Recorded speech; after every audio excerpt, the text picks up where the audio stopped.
બનાસકાંઠામાં વધુ એક કેનાલમાં ઓવરફ્લો થતા મોટું ગાબડું. થરાદના સેરાઉ કેનાલનો વિડીયો થયો વાયરલ.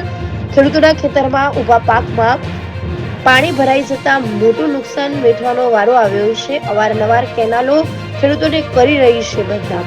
2 માસની મહેનત બાદ ખેડૂતોના ખેતરમાં પાણી ઘૂંટણસમા. વારંવાર રજૂઆત કરવા છતાં નર્મદા નિગમના અધિકારીઓ નહીં સાંભળતા ખેડૂતોએ સોશિયલ મીડિયામાં જાતે જ વિડીયો કર્યો હતો વાયરલ. કેનાલમાં પાણી ખેતરોમાં વળતા ઉભા પાકમાં જીરું, રાઈ, દિવેલાના પાકમાં પાણી ફરી વળ્યું હતું. ત્યારે વારંવાર કેનાલો તૂટતા ખેડૂતોમાં ભારે રોષ.